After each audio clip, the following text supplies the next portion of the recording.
Welcome to the DNC podcast. This is our second episode. This is going to be our first video up on the YouTube channel. I'm Arjun. I'm one of the co-founders with my friend here, Hosong. Hello. And today we're gonna talk about some very important stuff. And for that, we have a very special guest on the bottom of the screen, Ronan. Welcome. And and yeah, so for this episode, we are going to be reviewing a surprise drop from J. Cole and a surprise drop from Noname as a response. Two songs, one called Snow on the Bluff and the other called Song 33. Hosong, do you want to say anything about that? So after George Floyd's death, after police brutality, we're getting many artists getting involved to address the issue to the world. J. Cole, however, took a different approach to respond to a tweet that the rapper Noname has made, which he basically pointed out that there are many people out there protesting, risking their lives, but the famous rappers seem to be nowhere to be found. So, yeah, who do you think is wrong, or what do you guys think about this situation? I can start. I think it's a tad bit ignorant for Noname to call these people out just because they aren't posting on social media. Like, I feel like social media isn't the only, like, it kind of applies to my life too, because I feel like some people sort of like look down on me because I'm not posting on my story every single day. But I'm not like, social media isn't like the only way that I can participate in the movement, you know? Like, just because I'm not putting some thing about privilege on my story doesn't mean I'm not like signing petitions and I'm not like donating to campaigns and stuff like that. Like, I feel like if she's calling them out like that, she's either A, looking for clout, or she's probably dropping an album soon and wants the hype. I don't know. What do you think, Ronan? I see a lot of people trying to get clout recently for through this Black Lives Matter thing. Like everyone calling each other out. Yeah.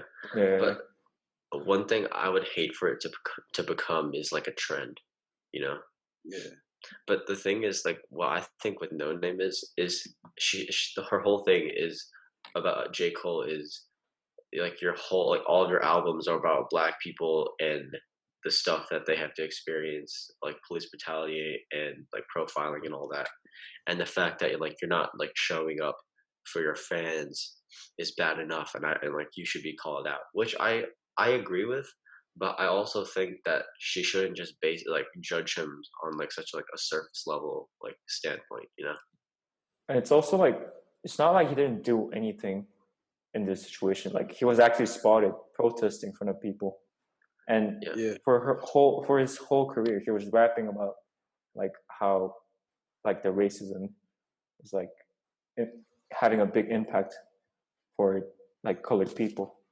So I think it's interesting to see that. Yeah, same thing goes for like Kendrick was at a protest like a couple weeks ago or like last week, and then as soon as like there were pictures of him at the protest, everyone just started like spamming her Twitter, just going like you were wrong about all these people, which I just like, that just goes to show that like you can't just like, I think that her calling people out might have triggered those photos. They might have not want to been like captured at the protest, but still, it is what it is.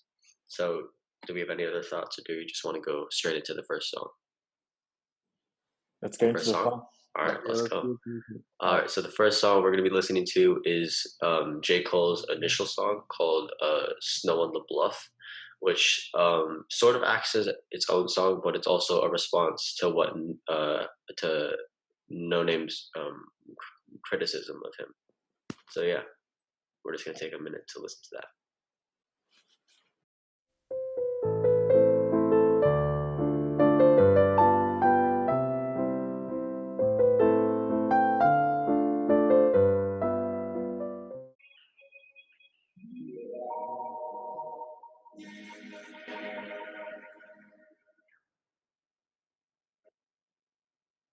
Yo,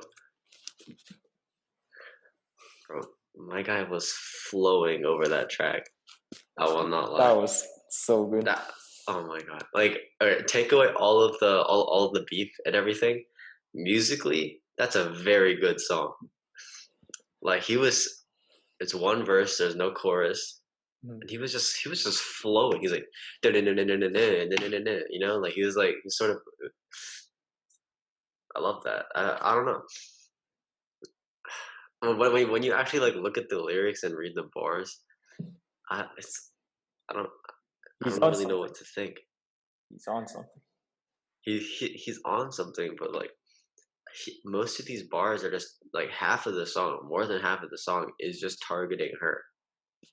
Yeah. You know, which sort of upsets me because the whole second part is actually about him like wanting to improve himself. Like he's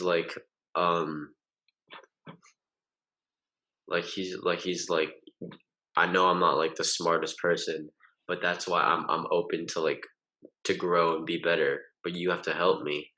But then it's like, why are you wasting time on a song to say that? You know? Yeah, I agree. Like aren't you J. Cole? Like aren't you supposed to be the guy who's like deep about about stuff? Like isn't he supposed to be like the smart one? And he's out here saying like he spends the first part of the song saying that his IQ is average and someone's smarter than him. And since she's smarter than him, she has to teach him. I don't really know. What do you guys think about that? Well, something I noticed with J. Cole recently is like he's really started to change his the way he raps and like kind of blend in more with like the new generation. So like I saw this interview with J. Cole and Lil Pump. Oh, yeah. and then he was like when he saw the 2016 XXL freshman cypher, he was like, "Oh, the rap is over. Like original rap is over. It's gone with this new stuff." But then he kind of adapted to it, and then he dropped KOD, the album, right? Yeah. And then like you could really see that he started to change his flow. And I think something that he implemented in Snow on the Bluff is how like the new age people, he's also starting to like go at other people. Like he's embedding that culture. Yeah, I mean, I don't really think he's one to engage in like beef, you know. But this is like, I feel like it's much bigger than him. So he just has to say something, you know. Yeah. I'm just going through some of these bars. I mean, the last one just sort of hits like, why do I feel faker than snow on a bluff? Maybe because deep down I know I ain't doing enough. I mean, I kind of agree, but I think that he's just sort of talking down on himself. He's like, I feel like this song could have been so much more than what it actually was. Not to say I was completely like disappointed with it, but you could have said something about the movement itself as a whole rather than talking about this one other rapper who talked about you, which I don't know. Do you think he's not like being a role model to like the kids and the people out there? Because I feel like Lil Baby is being a role model when it comes to Black Lives Matter. All right. Like when he dropped, was it called Bigger Than Life? Oh, the bigger picture. Yeah, the bigger picture, something like that. It sounded like an anthem to like those to the protests, and I feel like that he really stepped up his game. And I saw like this comment on YouTube how even like old heads who like hate the new generation, they really like Lil Baby because of what he did. Yeah. And like the leadership he did. Yeah. Yeah, it was bro. Lil Baby. Can we just say Lil Baby is killing it right now? Yeah. His album. I was talking to this with Hosung on the last episode. His album went #1 again, and it came out in like March on Billboard, which is ridiculous. Like he's like, and for him to just drop a song about the movement and for it not to be super cheesy, you know, and like not like just so he can get streams, I think it's super dope. It was a good song. It was sad that he dropped at the similar time as 6ix9ine did. You know, he dropped a song with Nicki Minaj, like very similar day. Yeah, I think Lil Baby went #3 and 6ix9ine song went #1. But we'll talk about that later. Yeah, another lyric. Yeah, no, he. I feel like Lil Baby's song deserves a lot more attention than it's getting, but It is what it is. Yeah. But that might be a statement itself. Like something I noticed with the new J. Cole song, I feel like he could have done way better, but his goal is not to become the #1 song in the charts. His goal is to spread his message. That's why I like the beat wasn't really like, you couldn't really dance to the beat or anything. It wasn't like a hard beat. It was a nice chill beat. Yeah. And it was kind of toned down, so you could really hear his voice. Yeah. Yeah. But as soon as Hosong hit play, I transcended. It's crazy. The beat was so nice. You could honestly just take away the rap and just listen to the beat. Yeah. It's like ambient music, you know. Yeah. One bar that I like to just point out. He says, "Fuck is the point of you preaching your message to those that already believe what you believe?" And then he says, "I'm on some fucker retweet most people as sheep." Just that one part, I'm like, when I heard him rap the part, I was like, yes, thank you for saying this. I've been thinking about the whole movement for the longest time. Obviously, I'm anti-racist. Obviously, I think what happened to George Floyd is ridiculous.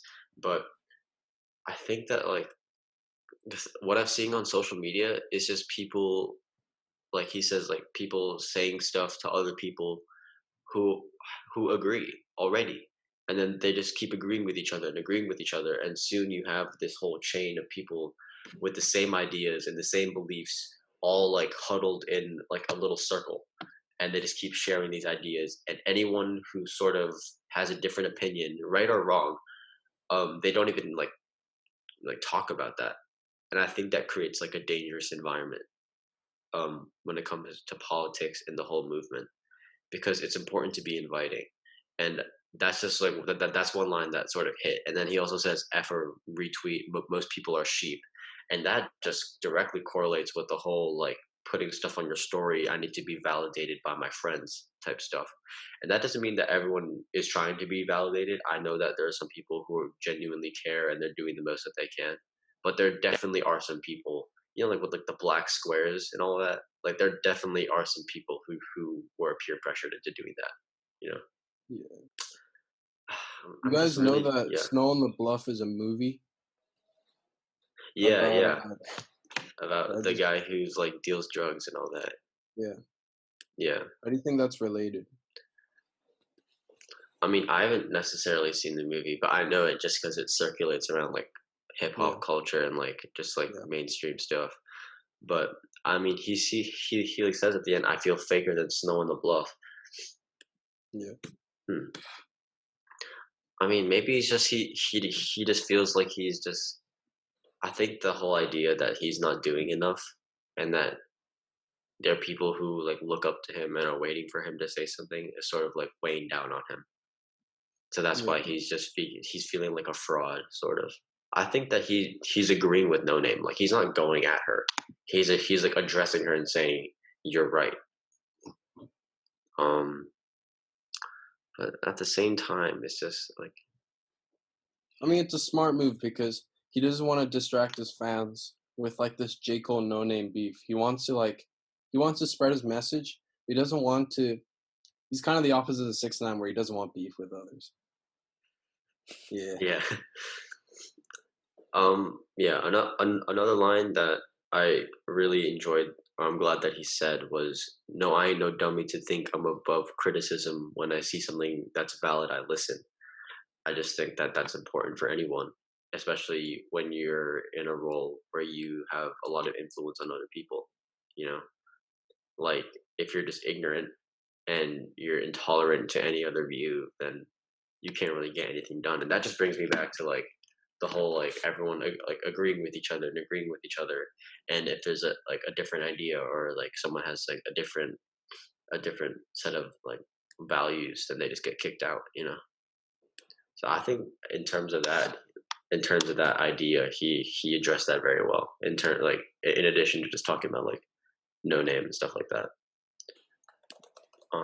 Ronan, when we listen to the second song, you're not wearing headphones, so just mute your mic. Yeah, thanks. it's no problem. But it's just like, no, it's like we were like listening to it, and it was like, it's like Wow, if you're second this one on the Bluff, and then from your mic it was like, wow, if you're second this one on the Bluff. It was caught. Just a little introductory thing. This song is produced by Madlib, and Madlib is like a legendary underground producer. He produced for MF Doom. He does insane sample flips. So the fact that she was able to like get his production on a song like this and only make a 1 minute song is like a whole conversation within itself. But yeah, we can just get into this.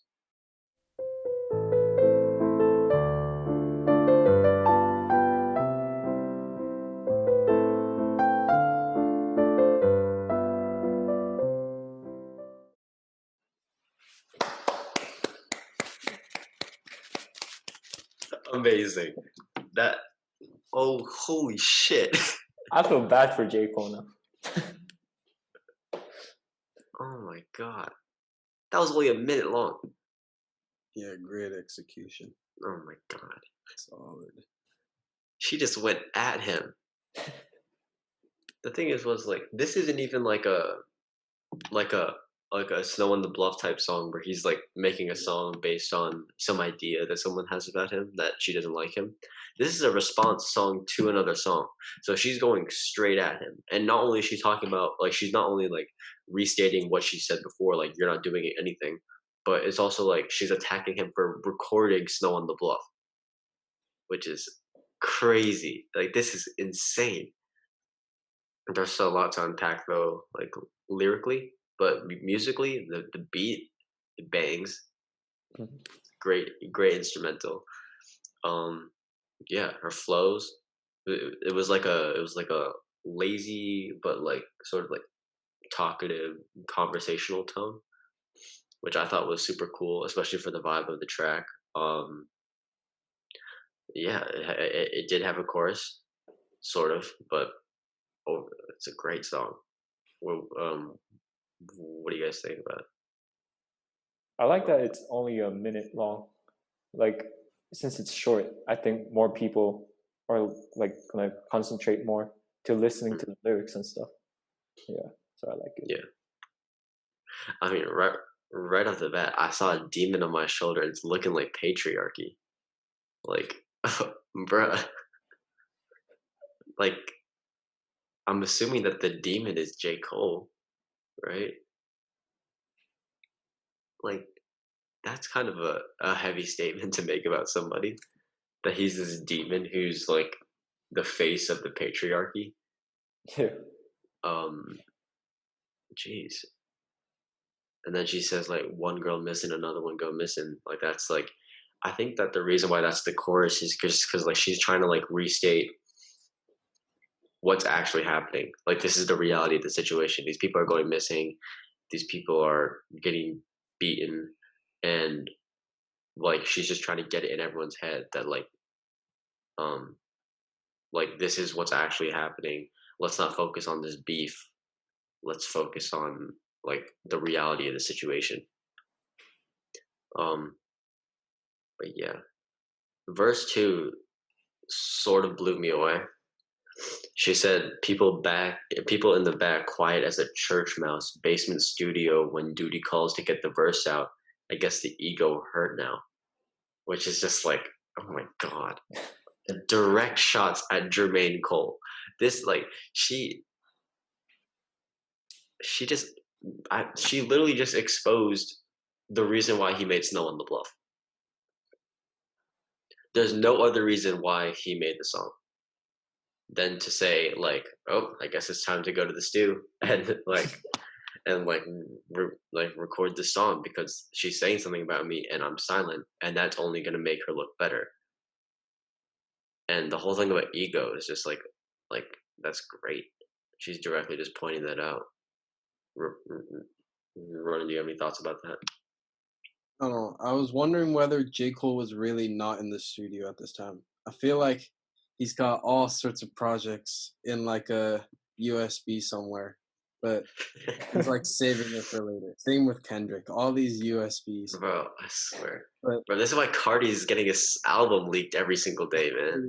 His password is probably like 1, 2, 3, 4 on his computers. God, man. we're never gonna get a whole lot of red, but it's whatever. Yeah, looking at the third verse though, like this is where she did like first verse, like she's sort of like slapping him around. Second verse, we get like a jab, like a direct punch. Last verse, like fatality, finish him type stuff. You know what I mean? Like she said, little did I know all my reading would be a bother. It's trans woman being murdered, and this is all he can offer.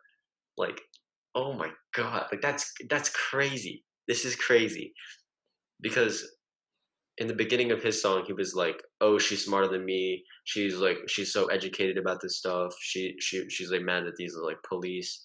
And then she said like, "Yeah, I didn't know that my intelligence about this topic would be an issue. So the fact that you're bringing it up as an issue is just like why?" And then she's like, "People are being killed, and the only thing that you can offer in these hard times, like during the lockdown and during like when all this stuff is happening, all you can offer is a song where like the last half of it is just him singing with a ton of like reverb, and then just like a verse that's mainly about her. Like she made her point. Like that's all that I really think matters here. she was probably mad at how J. Cole was trying to end the beef. He was like, it's like I respect you, I respect your opinion, and then here's my opinion, and then let's just let this slide. But she was like, no, I see you trying to like escape this problem, and like you're just trying to let it go. I'm coming at you. Yeah, I think that's a big move for her, and I think it was the right move to make because I won't lie, I've been on Twitter. She's been clowned ever since Snow on the Bluff dropped. Like her Twitter's been blowing up, but after this song dropped, I think people are like, okay, she's real. Like she knows exactly what she's doing. She's not some naive young person who who's super like radical and is proposing all these things like abolish the police, all cops are bastards, like type stuff, without truly knowing what that means and how it can actually be executed. So I think that this was like, hold on, like let me just go to our questions. Like when it comes to actually like who was right and who took the W, like bro, it's gotta be Noname. It is Noname. Like there's no way that Jermaine Cole. No, sorry, no, it's Noname. She even said it in her song, like in the end of verse 3. She was like, "This a new vanguard. That's a new vanguard. I'm the new vanguard." Yeah, she's like, I'm the leader of the new movement. Exactly. So she's confident. She's saying her bro, that's a W, man. Yeah. The thing is, like, the problem with that is all the J. Cole stans are gonna hate on her. Maybe like they're gonna hate on her because she's a woman, or maybe she's going at J. Cole, who's like untouchable in the rap scene. But yeah, she definitely took the W, in my opinion. I think that like there's no other way around that, you know. Like J. Cole's track was good, maybe like a 7 out of 10. This is like a 9 in terms of pure substance. Yeah, go ahead. What's the one? What's the like? Why not a 9 but a 10? Oh, bro. I mean, it was executed flawlessly, but I just, you know what? 9.5. Okay. 9.5 for the voice. I didn't like one part of the beat, so that's that 0.5. Right. But yeah. No, and the chorus, here's my thing though. Yeah, go ahead. Like, even though J. Cole might have lost this like this back and forth battle, I feel like he wouldn't really care. Maybe that's a good point. Like he won't make another response thing because I feel like J. Cole's smart enough, even though he claims his IQ is like average. But like, I feel like he'd be like, it's a smart move to not like let all my fans be concentrated on this beef between him and Noname, and like focus on the whole Black Lives Matter movement first. So he's trying to get it done with quickly. That's what I think. Well, yeah, that's actually a really good point. I think when you put it like that, like you could argue that he did take the W by not saying anything at all. Bro, I feel like J. Cole and Kendrick are gonna like drop like insane albums in the next year. I'm super hyped because like when artists go into hiding for a few years, like you already know like what they're cooking up. Yeah, so that's sort of like the end of our listening part of the podcast. We can just like transition to just talking about whatever we want. Um, should we talk about the rat 6ix9ine? Oh. Um, man, this guy really went number one. I like his I thought it's not yeah. Go ahead. officially up though, because so Let me check that. statistically he's number one, but officially I don't think he's number one yet. Like they haven't announced it yet. Check the Hot 100. Because I heard like yeah, no, it's number one. Oh, it is. Yeah, Trolls is number one, Rockstar with the Baby's number two, and Lil Baby's song, The Bigger Picture, is number three. he really did it, boys. His Instagram has been wildly entertaining though. Yeah. Like he's like, Billboard's trying to cheat us out, man. Like, can't let that happen. And then he's like, everyone stream like as many times as you can. Like, I mean, the fact that he actually did it is kind of good because that means that he'll like be quiet about it now. Like he'll stop being so vocal against like the music industry. But I think I listened to that song one time. Me too. Total. Actually, no, I couldn't finish the video. You could. Too much Nicki Minaj. I was like, it was yo, like in the 40s, bro. Yeah, it's a little bit of an awkward situation, but yeah, the thing with like same thing with the other song was like Gooba. Like I listened to that song one time, and I never felt the urge to go back. The only reason why I listened to it is because this man just got out of jail. He did like a little Instagram live with like 2 million people on it, and then he dropped a song. So I was like, all right, I'll check it out. But for this one, I just like checked it out because why not? I haven't gone back, and that just goes to show. Like I've been playing like Lil Baby song like 100 times more than that, which just goes to show like, is he really doing what he wants? Like, is it a true like Billboard Hot 100 like hit, or is it just him building up all this hype for people to stream it once or twice? You know, like part of being an artist is like, is your music like do people care about your music for 1 week, or do they save it in their library, download it, and listen to it casually whenever they want? I think that like once you bridge that gap, that's when you start to become like authentic. What he's doing it kind of reminds me of when YouTubers made like rap songs. That was a bad year. I think it was like 2017, 2018. When like, and I just remember how even though all those songs and music videos got millions of views, you probably never really jammed to the song or anything. Yeah. There's no meaning that's right. for them. There's no meaning. Well, are we talking about YouTuber songs or like diss tracks? I'm more about the diss tracks. Like, yeah, because like 2017, 2016 to like 2019, like diss tracks were popping off. Yeah.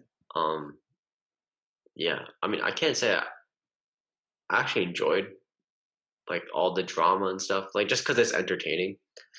But like, yeah, we were in middle school. But like when I'm listening to a diss track, I'm not expecting to like the music to be so beautiful that it like moves me to tears, you know?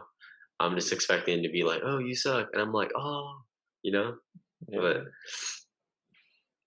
cool. Do you guys want to listen to any other songs that? Oh, we should listen to one song off Alfredo as like a sort of a preview to the next episode. Right. In the next episode of the podcast, episode 3, we're gonna review Alfredo by Freddie Gibbs and the Alchemist, which is a producer artist duo. It's a 10-track project. Freddie Gibbs, he's made Pinata and Bandana with Madlib.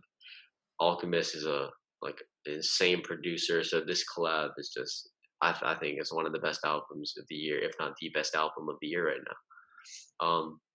Should we listen to? I think we should listen to Scottie Beam. That's one of my favorites. That is one of it. All right.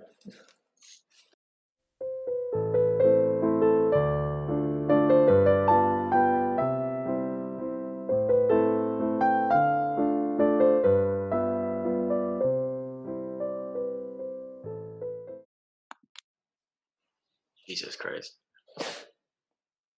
That. I mean, what are our thoughts on this, man? I'm just gonna leave it for next episode. You know? There's so much to unpack. There's so much in this song, man. The beat is insane. Like the keys, amazing. The chorus, like the revolution is the genocide. Your execution will be televised. Like that's a direct correlation to what's happening right now. Like your execution, like George Floyd, like it's like an ode to George Floyd. Like your execution will be televised. That's crazy. And then this guy's going on like his flow is amazing too. It's and then he does this whole thing was like is where he was like talking to like the officer, like, oh, I was just swerving, man, like just please like allow me to leave. And he does that little skit within the song, which is just amazing. Like it was so well pulled off. There's some great bars in here. Some like he says shit was different when Mike left and it was Scottie team to rhyme with Scottie Beam. That's, I mean, come on, man. Like that. And then Rick Ross comes in with his Maybach music tag. kind of killed the vibe a little bit. Like it was like a vintage vibe. And it's like in my ears, it's like Maybach music. I was like, oh. I'm like, he's not a producer, bro. But whatever though. Amazing track. Yo, I noticed something about the music video, but I don't know if I should mention it right now. All right. I mean, we can save everything for later, man. We can save it for later if you want. It's entirely up to you. I kind of want to say it right now. It's kind of all right. Go. Shoot. Right, so I was looking at the music video. So it's like, it was like I think a black person's hand and like, pulling the spaghetti, right? Yeah. So I think what this means is like, so basically, if you see the way the spaghetti is being pulled up, it's kind of like strings of a puppet. Yeah. Right. Yeah. But then, what I noticed is I think he's like, it's kind of like the opposite of reality. So in real life, it's actually a white man's hand in like black spaghetti, and like how the whole mass of black people are being controlled by the white people like puppets. But in this video, they're conveying the opposite message, which is the black people should also be like empowered, and then should also control the white kind of masses. That's what I noticed. That's cool. I also like think like doing it instead of like with actual people. Well, obviously like the black hand is a person, but doing it with like pasta, it's just like that imagery is it's not only like a little like humorous, but it's just like it's more ambiguous. So you sort of have to take a minute to truly understand what's going on. All right, so what music are we listening to nowadays? Anything, any highlights that we just found? Any little gems? Like, what's up? I think it's time for summer vibes. Summer vibes. It's time, bro. Bro, I think it's time for like 2016 Uzi. You know. Brother, yeah. I'm also expecting some major hits coming in the summer. Yeah, me too. Like June, July, August, man. Like somebody has to drop. Yeah. But yeah, I like 2020 so far. It's been a great year for music. Yep. It's it like the music that's been coming out has been like either incredible or really good, and people call the really good music trash because it's being compared to the incredible music that's coming out. Like, give me an example. Like this band called The Strokes dropped an album called The New Abnormal, some alternative album. It's great. It's like 8 songs. It's just nice and short. It's amazing. And then in my head I compare it to like Eternal Take, which is also, in my opinion, like a very good album, really well executed, worth the wait, no, but a very good album nonetheless. But then in my head I'm like, wow, Eternal Take is like kind of bad compared to this great album. But overall, 2020 so far has been an amazing year for music in general, of all genres. Like if Playboi Carti drops, it'll be like the cherry on the top, you know. But I feel yeah, like Carti's kind of being in that Uzi 2019 phase. I remember a lot of people hated Uzi in 2019 and late 2018 because he really wasn't dropping anything and he was kind of being a jerk. And I don't think a lot of people liked. Was it New Paddock? yeah, New Paddock and Free Uzi. People didn't like that at all.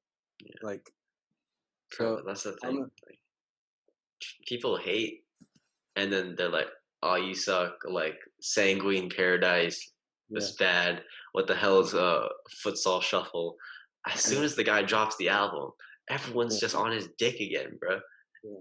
They're like, "Oh, Uzi, like you're like fucking like your music saved my life." On his Twitter feed, it's crazy.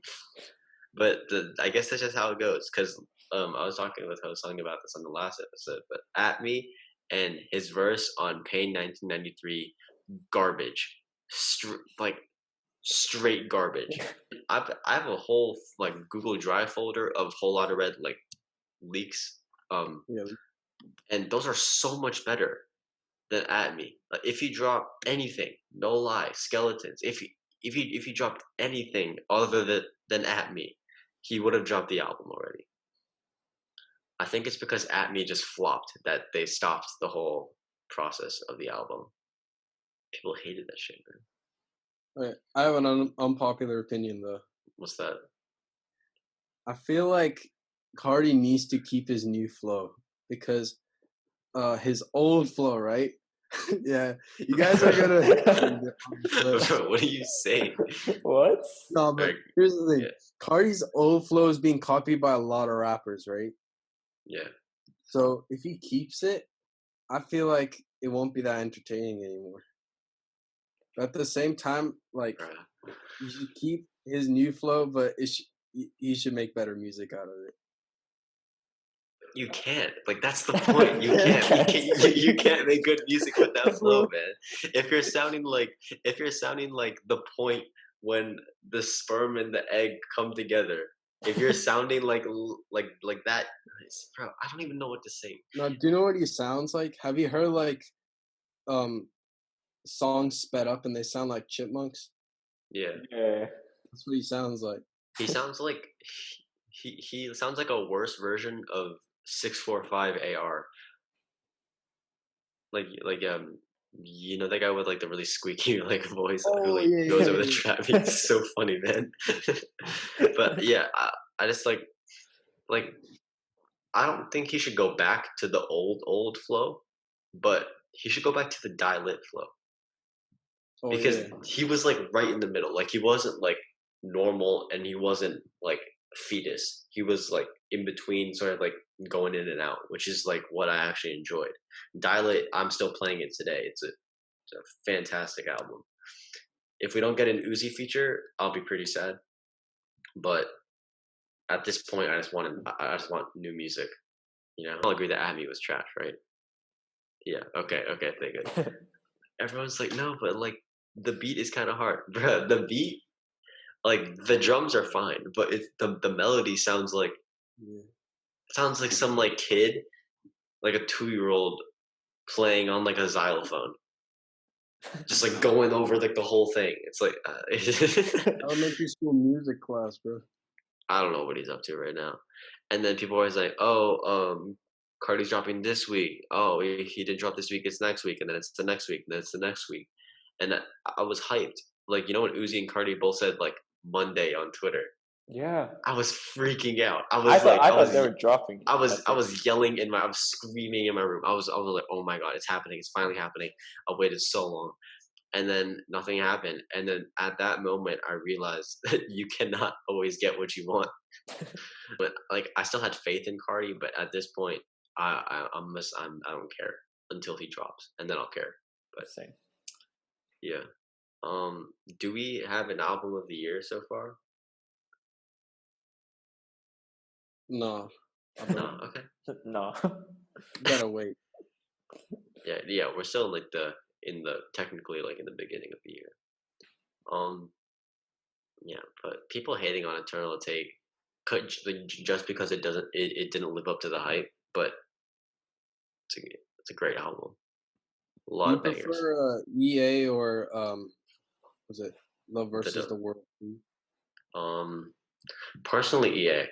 Like, I can play that whole album from beginning to end without getting bored. Whereas, EA, yeah. Go ahead. EA introduced like new Uzi flows to me, and that's why I like it. Like, Love versus the World.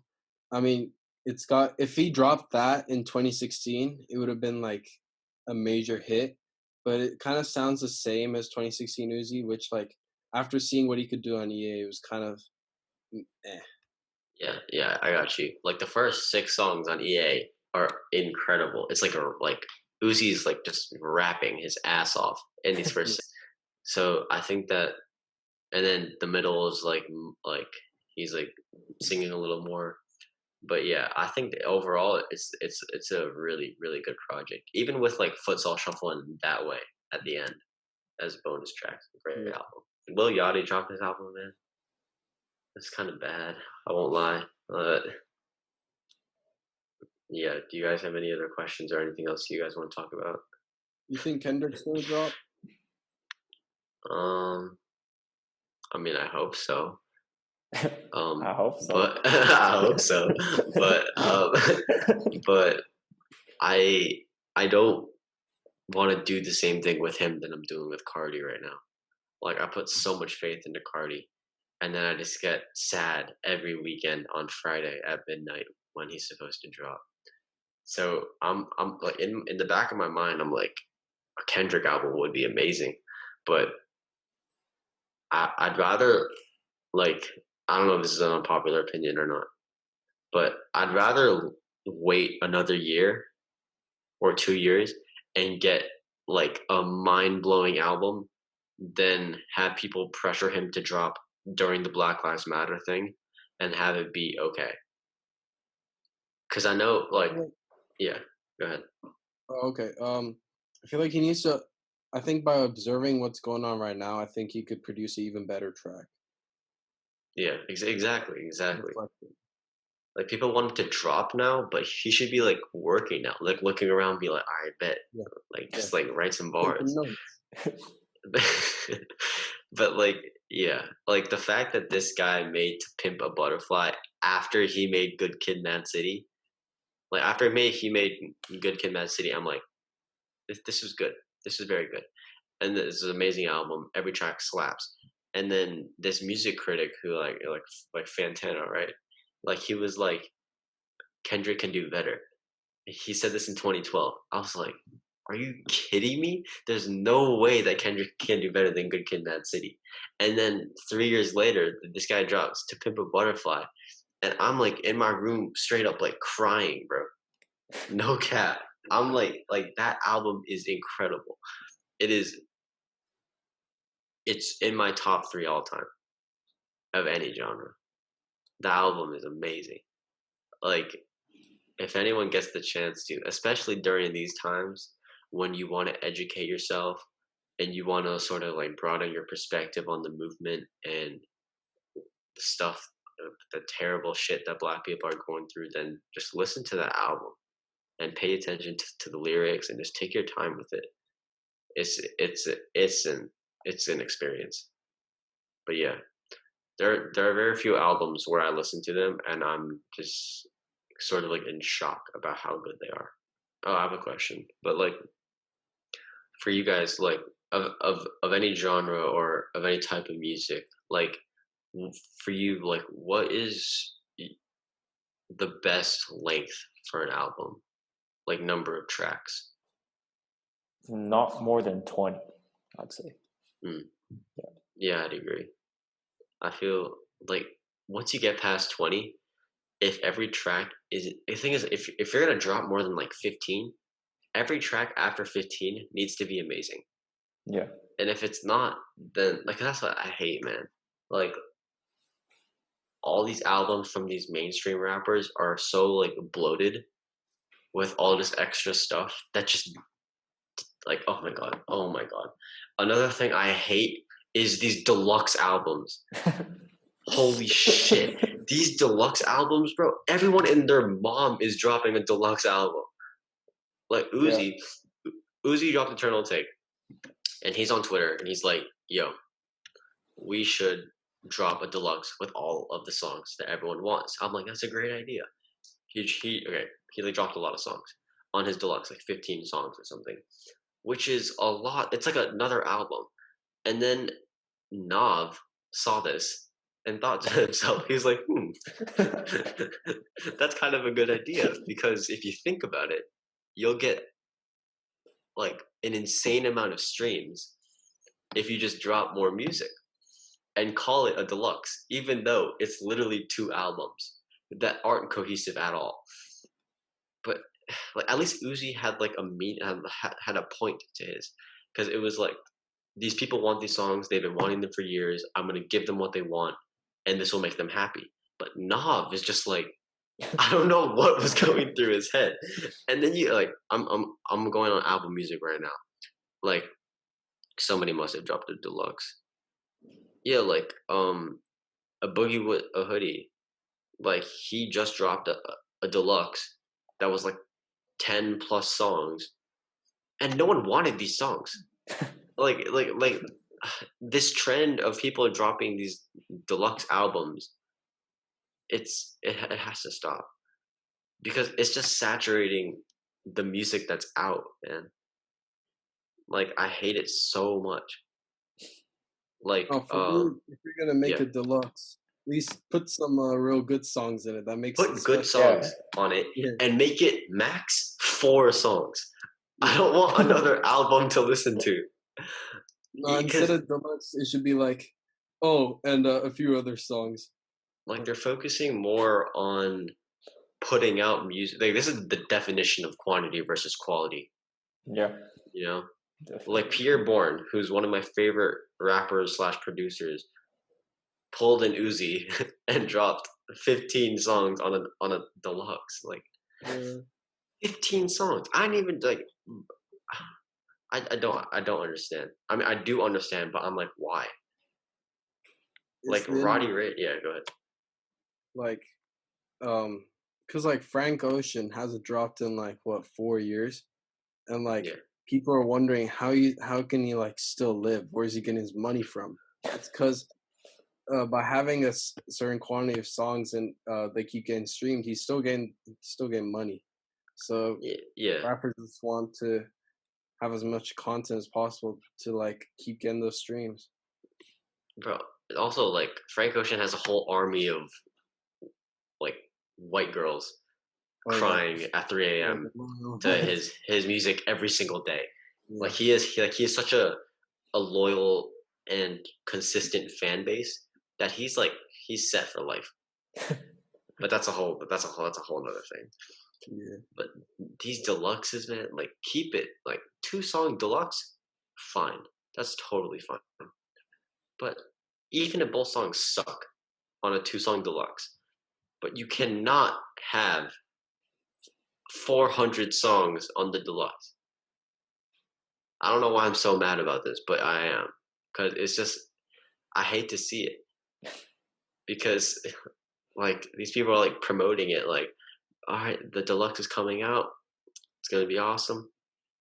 And then it just turns out to be, like the album ends up being, like, 2 hours. Like, nobody has time for that. I don't know. Do you like listening to albums from start to finish? when they first come out, When they first like they first come out, I listen from beginning to end. If I like a track, I add it to my library. like But for me, yeah, I only do that with like rappers with like good lyrics. Like a person like Nav, I wouldn't listen to his album in order because they probably rap about the same thing. yeah, like Nav is like lean, bitches, Habits. drugs, baguettes on my wrist. But like, yeah, no, I totally understand what you mean though. Like for example, I'm talking about like To Pimp a Butterfly. Like, I would not put that album on shuffle. I would never put that album on shuffle. That would be so disrespectful to the artist, man.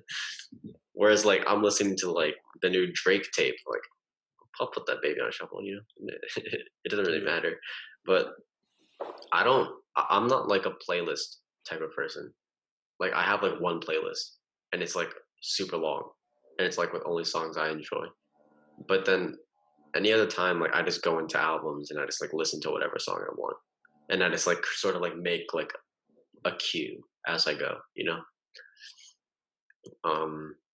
But yeah. You know, I also really like when What's that? so like when so you have a song and an album, right? And the next song you have another song that's coming up next, and how both songs are connected. Oh yeah. It's Like really satisfying. it's like You got hold the on. transition. Like from like on Pierre Bourne's whole album, it's just like it's like you're just like immersed in the next song. It's crazy. Like when people can pull that off and it's not like corny, like I enjoy it. But like with with like Uzi's album, he like tried to do it a ton of times, and it like all the skits where he was like, "Oh my god, like I'm in a spaceship. What's going on?" I'm like, "Bro, this is so cringe. Get out of here!" Like his acting is like zero. It's so bad. He's like, "Where am I? What's happening?" And then it's just like into the next song. It's fine though. It's Uzi. He's just having fun. But like, if you can pull it off, it's amazing. Yeah, my favorite transition is 4422 and I forgot how to say it. Get The like the Irma's like that. Oh yeah, yeah. the So like Drake I have a song. story to tell. So I was like in my feels for some reason. It was like I was just chilling in my bed, chilling in my bed, a little tears in my eye. You know what I'm saying? And listen to 4422. Right. All right. And then suddenly I hear this like ding ding ding ding ding ding ding ding ding. And I was like, what's going on? And it's like it's still the same song. And then it transitioned. And then like the beat dropped. And I was like, yo, Yeah. I jumped out of my bed. So my guy went from simping to like feeling like a champ in like 30 seconds. Yeah. That's amazing. That's a great story. Crazy. Started sweating. And like I think I pulled out my phone, right? Yeah.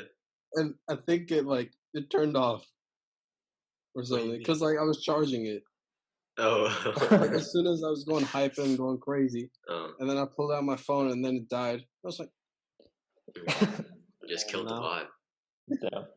I mean, when I'm like in my feels, I wouldn't like I would never think to listen to like a Drake song. Like that's kind of interesting. Like 4422 is an amazing song, but like I wouldn't think of it as like I'm like simping, you know? I don't know. I was just emotional. Bruh, on lockdown, like I was just like the amount of music that I just listened to just in my room, just with all the like just like in the dark is just crazy. You can't like leave the house. You just gotta like vibe out. Something about 3 a.m., bro. Bro, something about 3 a.m. Like I can't be simping at 2:59, man. At 3 o'clock, it's a whole different song. Exactly. Yeah. I'm just like passion fruit at 2:59. Not a vibe. Passion fruit at 3 a.m. That's definitely a vibe. That like, it's just different, man. especially for outside compared to inside.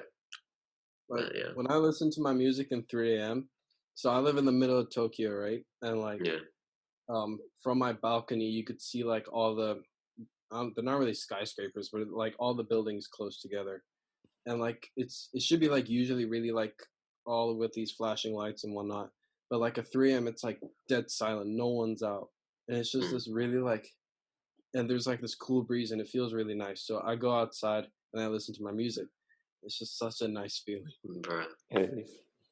I think that like it's important that people like get those vibes, you know, because some people don't experience like if you're like a song might be super trash, but it could be the most important song to you just because of where you like heard it, you know? Like I don't know, I think stuff like that's super cool.